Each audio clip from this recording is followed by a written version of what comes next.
ஆண்டுடைய பரிசுத்த நாமம் பயன்படுவதாக இந்த நாளிலே கூட கர்த்தருடைய வார்த்தையிலிருந்து நம்ம தியானிக்க போகிறோம். இந்த மாதத்திலே கர்த்தர் நமக்கு ஒரு புதிய வாக்குத்தத்தத்தை கொடுத்திருக்கிறார். வாசிக்கும்படியாக எடுத்துக்கொள்வோம். எரேமியாவின் தீர்க்கதரிசனம் 31ஆம் அதிகாரம் 25ஆம் வசனத்தை பாருங்கள். எரேமியா 31:25.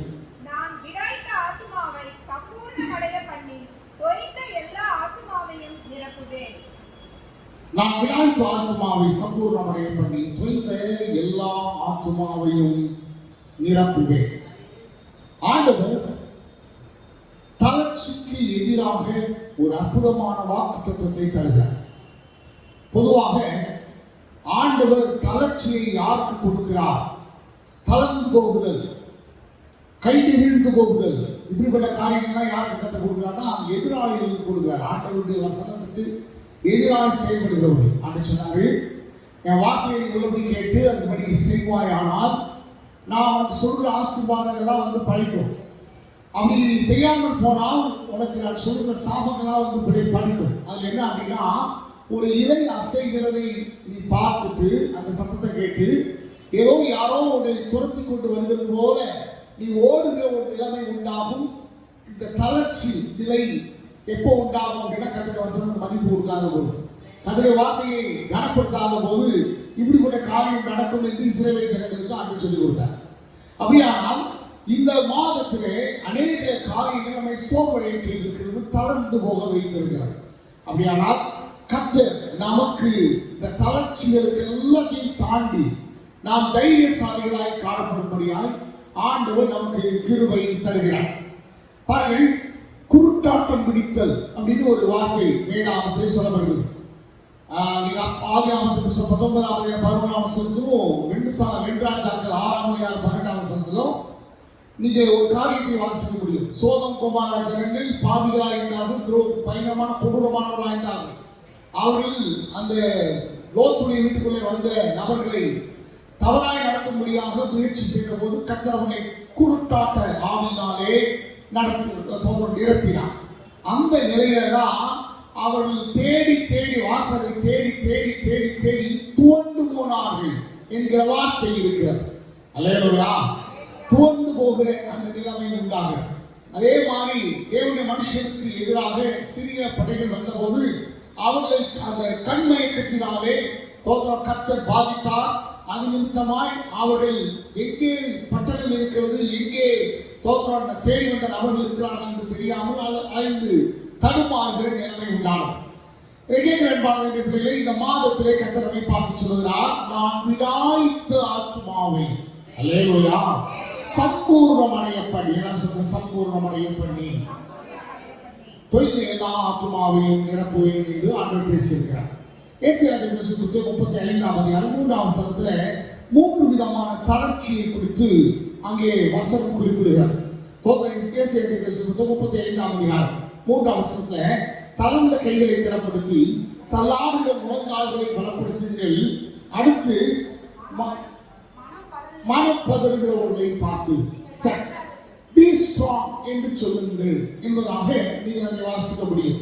அந்த வசனத்துல முதலாவது கை தளறுதல் என்கிற காரியம் நம்பிக்கை இழந்த வாழ்க்கையை காண்பிக்கிறது. இன்னைக்கு உங்கள் வாழ்க்கையை ஒருவேளை நம்பிக்கை இழந்த சூழ்நிலைகளுக்குள்ளே நீங்கள் கடந்து போவீர்களானால் கர்த்தர் உங்களை பார்த்து சொல்கிறார், கை தாழ்ந்து போன உன்னை, நம்பிக்கை இழந்து போன உன்னை நம்பிக்கைக்கு உட்படுத்துவேன். அல்லேலூயா. நம்பிக்கையாய் உன்னை வாழ வைப்பேன் என்று ஆண்டவர் பேசுகிறார். அடுத்து கால் தள்ளாடுதல் என்கிற காரியம் தீர்மானத்திலே நிலைத்திருக்க முடியாத நிலைமை. சில காரியங்களை நாம் பேசுகிறோம், இப்படி செய்யலாம், இப்படி செய்யலாம், இப்படி ஏற்பாடு பண்ணலாம் அப்படின்னு சொல்லிட்டு வரும்போது அந்த வார்த்தைகள் நிற்காத ஒரு நிலைமையை நாம் பார்க்கிறோம். இது எல்லா மனிதனுடைய வாழ்க்கையிலும் நடக்கக்கூடிய ஒரு காரியம். அப்படிப்பட்ட கால் தள்ளாடுகிற நிலைமையை கர்த்தர் மாற்றி அமைக்கிறார். அது மாத்திரமல்லாமல் இதயம் பதறுகிறது. பொதுவாக சூழ்நிலையை பார்த்த உடனே நமக்குள்ளே ஒரு இனம் புரியாத பயம் வருகிறது, கவலை வருகிறது. இதை எப்படி செய்வது, இதை எப்படி கையாளுவது, இதை எப்படி எதிர்கொள்வது என்கிற நிலை உண்டாகுது. விசுவாசிக்கிற தேவனுடைய பிள்ளை பதற தேவையில்லை. அல்லேலூயா. அப்படியானால் கர்த்தர் ஆண்டவர் சொல்கிற காரியம் பி ஸ்ட்ராங் என்று நீ அப்படிப்பட்டவர்களுக்கு சொல்லு என்று தீர்க்கதரிசி மூலமாய் கர்த்தருடைய வார்த்தை கடந்து வருகிறது. அன்பு பிள்ளைகளே, இந்த காரியத்தை புரிந்து கொள்வதற்கு நீங்கள் ஒரு சம்பவத்தை வாசித்தால் அது பிரயோஜனமாக இருக்கும். என்னோடு கூட 2 சாமுவேல் புத்தகம் 17ஆம் அதிகாரம் 2ஆம் வசனத்தை பாருங்கள். 2 சாமுவேல் 17ஆம் அதிகாரம் 2ஆம் வசனம்.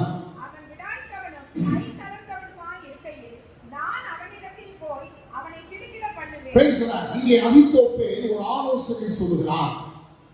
அப்சலோம் என்கிற தாவீதுடைய மகன் தாவீதுக்கு விரோதமாக எழுப்பின போது இந்த அகித்தோப்பேல் சொன்ன ஆலோசனை என்ன தெரியுமா? ஒருத்தன் வீக்கா இருக்கும் போது அவனை ஈஸியா மேற்கொண்டு விடலாம்.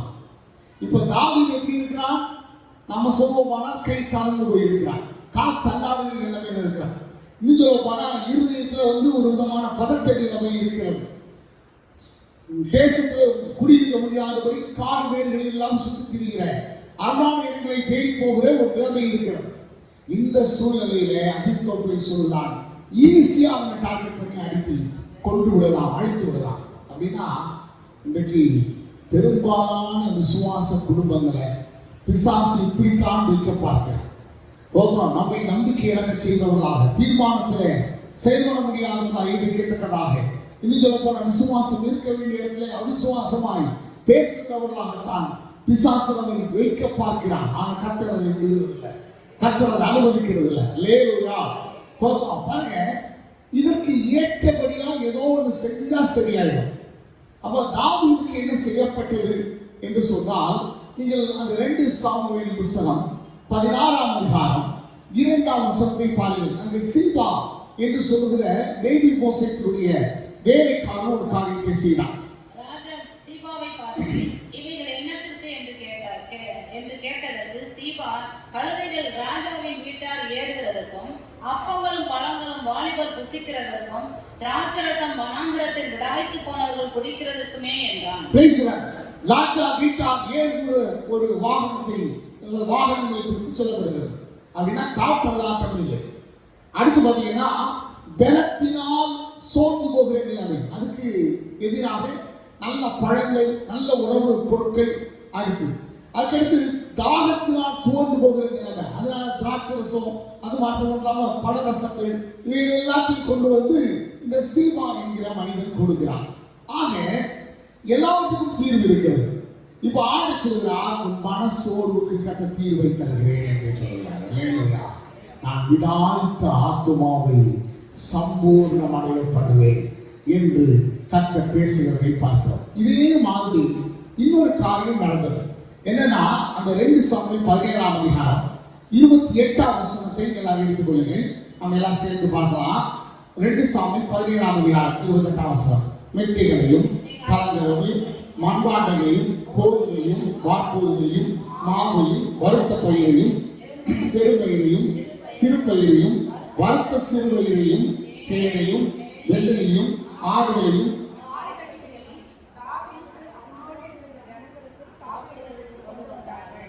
சொல்றது. அந்த ஜனங்கள் வனாந்திரத்திலே புசிப்பும் பசியும் இழைப்பும் தவறும் வாய்ந்தார்கள் என்று இப்படி செய்தார்கள். அல்லேலூயா. பசியா இருந்தா அவனுக்கு உணவு கொடுத்துடலாம், தாகம் வந்தா தண்ணீர் கொடுத்துடலாம். கோபி நம்ம தேடி பிடிச்சு ஒரு டம்ளர் கண்டுபிடிச்சு எனக்கு தண்ணி கொண்டு கொடுத்தான். தவணமாக இருந்து தண்ணீர் கொடுத்தான். தண்ணீர் தான். இப்போ பாருங்க, இப்போ ஆண்டவர் சொல்கிறார், இப்படி தளர்ந்து போயிருக்கிற உங்கள் எல்லாருடைய நிலைமையும் அல்லேலூயா கர்த்தர் மாற்றி அமைக்கிறேன் என்று சொல்லி சொல்லுகிறேன். நான் இந்த நாட்களில் நம்முடைய சபை ஒரு விதமான துவளுதலுக்குள்ளே கடந்து போய் கொண்டிருக்கிறது. நாம் ஆலயம் ஆராதித்து கொண்ட ஆலயம் இடிக்கப்பட்டு இப்போ அது வேறு விதமாக அது வடிவமைக்கப்பட்டு கொண்டிருக்கிறது.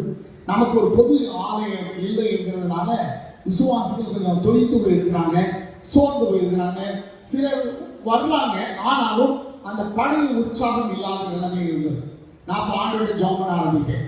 ஆண்டவரே, இதற்கு நடுவில் எனக்கு ஒரு நல்ல வார்த்தை நீ தர வேண்டும் என்று ஆண்டவர்கிட்ட கேட்டேன். எப்பயுமே சோதனை சூழ்நிலைகளை சொல்லி நாம் ஜெபிக்கும் போது கர்த்தர் என்ன செய்யறார்னா, பதிலாக வாக்குத்தத்தங்களை முதலிலே தருகிறார், அதுக்கப்புறமாக அதற்குண்டான நிறைவேறுதல்களை தருகிறார். அல்லேலூயா. எப்பயுமே நீங்க உங்களுடைய தேவை, உங்களுடைய பலவிதமான போராட்டமான சூழ்நிலையில ஜெபிக்கும் போது நீங்கள் கேட்க வேண்டிய காரியம், ஆண்டவரே எனக்கு பதிலை தாரும், பதிலை வார்த்தையாய் தாரும் என்று நீங்கள் கேட்க வேண்டும். அதுக்கப்புறம் அந்த வார்த்தை நிச்சயமா வெறுமையாய் திரும்பி வருவதில்லை. அது அனுப்பப்பட்ட காரியமாய் அது போய் வாய்க்கும். அல்லேலூயா. அப்படி நான் ஜெபித்துக் கொண்டிருந்த போது கர்த்தர் எனக்கு ஒரு வசனம் கொடுத்தார். அது இதே போன்ற ஒரு வசனம். தோன்றாம். அந்த வசனத்தை பார்க்கலாமா? 68ஆம் சங்கீதம் 9ஆம் வசனத்தை பார்க்கலாம். தேவனே, சம்பூர்ண மழையை பெய்ய பண்ணினீர், இழைத்து போன உமது சுதந்திரத்தை திடப்படுத்தினீர். இதுதான் கர்த்தர் என் ஜெபத்துக்கு கொடுத்த பதில். நான் இதையும் அடிப்படையாக வைத்துத்தான் இந்த வசனத்தை நான் கற்றுக்கொண்டு பெற்றுக்கொண்டேன். அப்போ ஆண்டவர் இந்த வசனத்திலே ஒரு 3 காரியங்களை சொல்கிறதை நீங்கள் கவனிக்க வேண்டும். அந்த 3 காரியங்களையும் இன்றைக்கு நம்ம தியானிக்கலாம். கர்த்தர் நம்மை ஆசீர்வதிப்பாராக. முதல்ல சொல்கிறார், நம்பிக்கை இழந்து போயிருக்கிற உன்னை நம்பிக்கையின் பாதையிலே நடத்த போகிறேன். தீர்மானத்தை செயல்படுத்த முடியாம தடுமாறிக் கொண்டிருக்கிற உன்னை நான் தீர்மானம் செய்யக்கூடிய அளவுக்கு தீர்மானத்தை நிறைவேற்றக்கூடிய அளவுக்கு பலனளித்து காப்பாற்ற போகிறேன். அடுத்து ஆண்டவர் சொல்றாரு, அவிசுவாசமான ஒரு சூழலே உனக்கு வராதபடிக்கு விசுவாசத்திற்கு விலப்படக்கூடிய கிருபையை நான் தரப்போகிறேன் என்று சொல்கிறார். சரி, இந்த 68ஆம் சங்கீதம் 9, 10 என்கிற வசனங்களை பாருங்க. அங்கே பராமரிக்கிறீர் என்கிற வார்த்தை இருக்கிறது. இந்த பராமரிக்கிறீர் என்கிற வார்த்தை ஆங்கிலத்தில் எப்படியா சொல்லப்படுது? And in your kindness you provide the poor with abundance. நீ ஏழைகளுக்கு வழிந்தோடும் ஆசீர்வாதங்களை கொடுப்பதன் மூலமாக நீ பராமரிக்கிறீர் என்பதாக இருக்கிறது. அல்லேலூயா. ஏழைக்கும் தேவையில் இருப்பதற்கும் வித்தியாசம் இருக்கு. தேவையில் இருக்கிறது அப்படின்னா என்ன அப்படின்னா, இன்னைக்கு அன்றாட செலவு அரிசி இருக்குது, செலவழிஞ்சு போச்சு. நீங்க அரிசி வாங்கணும், தேவை சந்திக்கப்படணும். இது எல்லாருடைய வாழ்க்கையிலும் மாறி மாறி வந்து கொண்டு இருக்கு. தேவை வருது, நிறைவு வருகிறது, தேவை வருது, நிறைவு வருகிறது.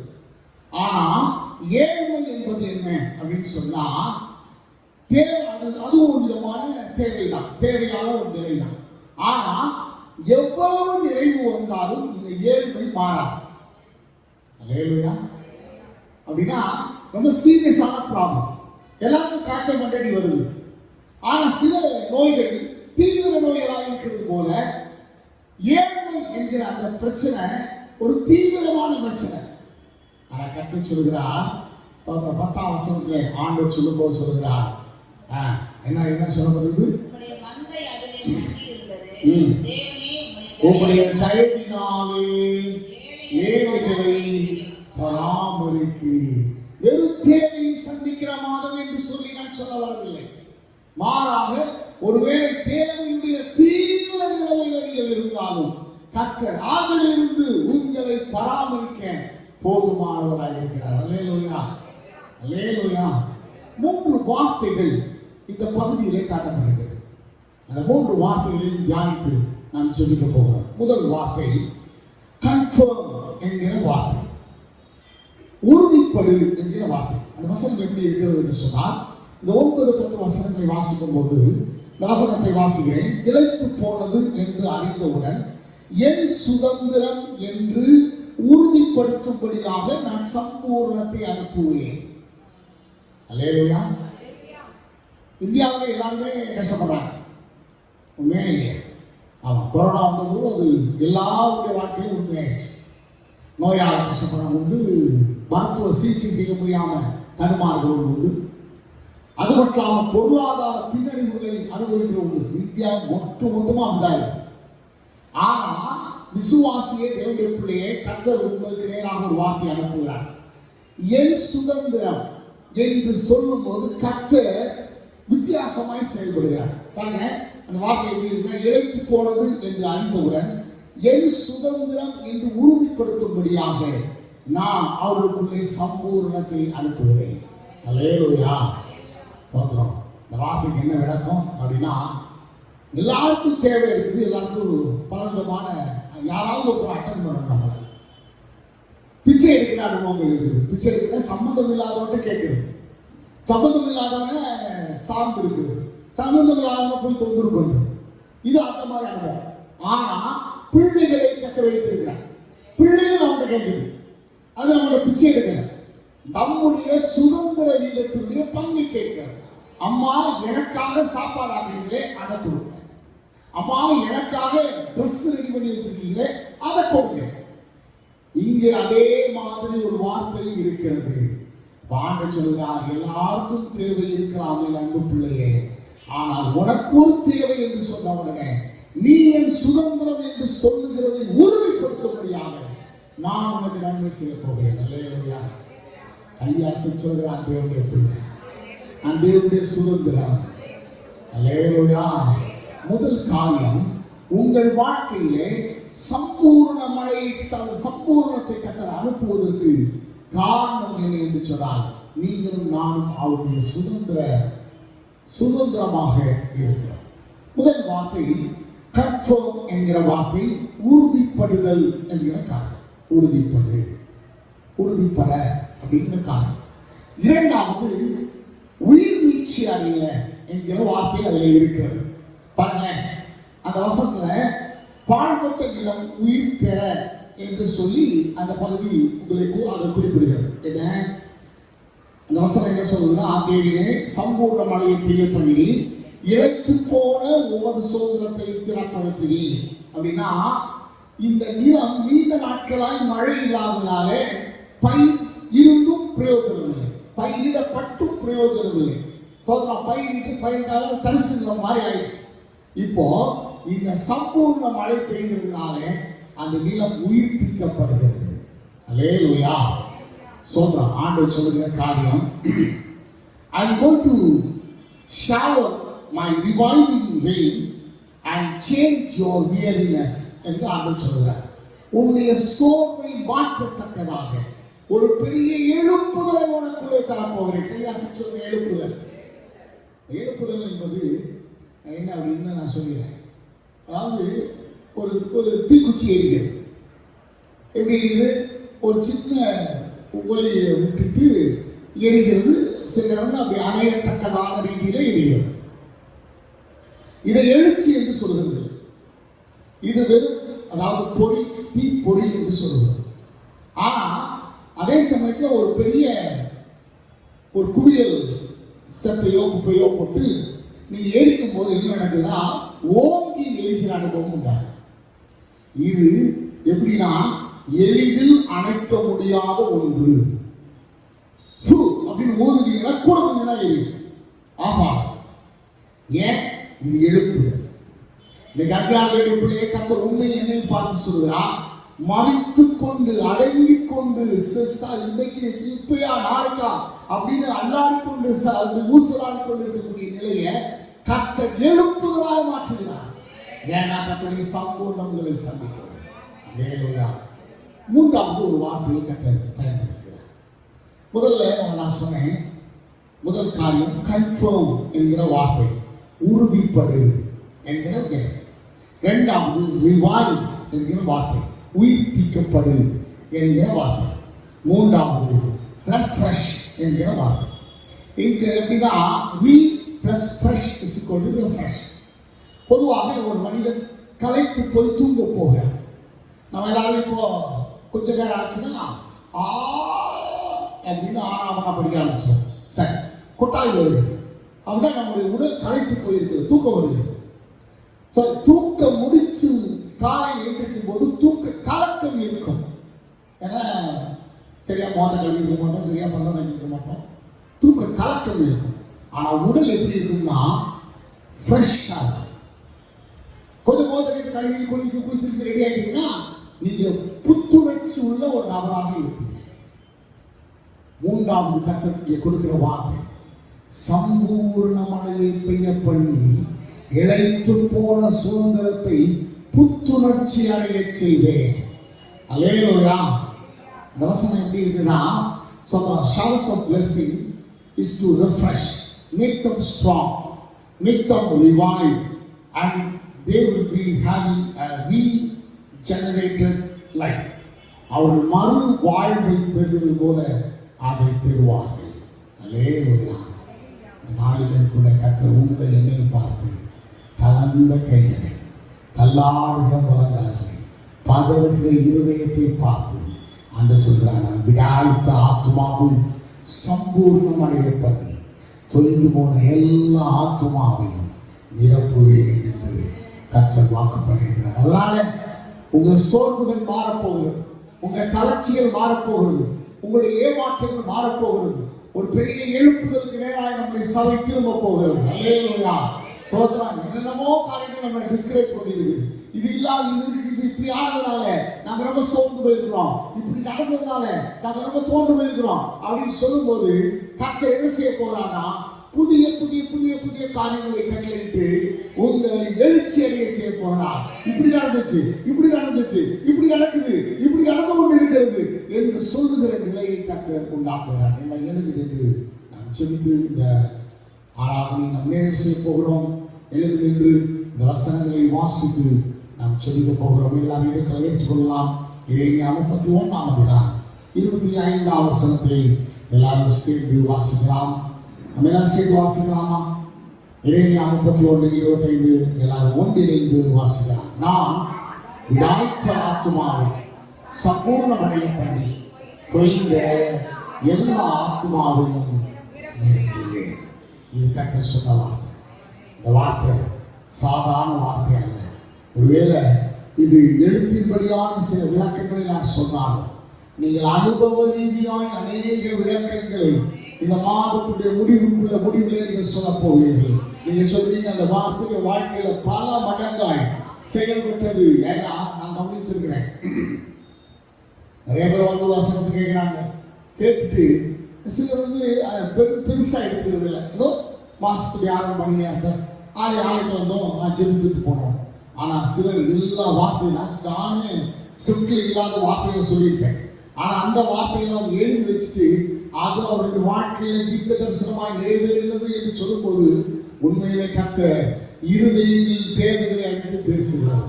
இன்றைக்கு உங்களோடு கூட கர்த்தர் தீர்க்க தரிசனமான வார்த்தைகளை பேசுகிறார். இந்த வார்த்தையை வாழ்க்கையில நடைமுறைப்படுத்தப்படட்டும் சொல்லி ஒரு கையை இருதயத்தை வைங்க, ஒரு கையை வலது, ஒரு கையை உயர்த்துங்க. இப்ப எல்லாம் சேர்ந்தோம் இயேசுவின் நாமத்துல இந்த புதிய மாதத்துக்காக நம்மளுடைய பாதப்படியில வருகிறோம். இந்த மாதத்தை கர்த்தர் ஆசீர்வாதமாய் நீ கட்டளையிடுவதற்காக ஸ்தோத்திரம். ஆண்டவரே சொல்ற நாட்களை கட்டளையிடும் போது ஆண்டவரே இந்த நாட்களை ஆண்டவரே நன்மையாய் கட்டளையிடுகிற தேவனாய் இருக்கிறீர். ஆண்டவரே தளர்ந்து போன கைகள், தள்ளாடுகிற முழங்கால்கள், மனம் பதறுகிற இருதயம், இவைகளுக்கு எதிராக உங்களுடைய வார்த்தை எங்களுக்கு நேராக பேசப்பட்டதற்காக ஸ்தோத்திரம். நான் விடாய்த்து போன ஆத்மாவை சம்பூர்ணம் அடைய பண்ணுவேன் என்று சொல்லி பேசுகிறேன். அந்த வார்த்தைகளை நாங்கள் அப்படியே விசுவாசிக்கிறோம், அப்படியே நாங்கள் அதை ஆண்டவரே ஏற்றுக்கொள்கிறோம், அதை நடைமுறைப்படுத்தும் என்று கொண்டாடுகிறோம். கர்த்தர் அப்படி செய்து உங்களை நாமத்தை பயன்படுத்தும். இயேசுவின் மூலமே ஜெபிக்கிறோம். ஜெபக்கேளும் நல்ல பிதாவே, ஆமென். கர்த்தர் எல்லாரையும் ஆசீர்வதிப்பாராக.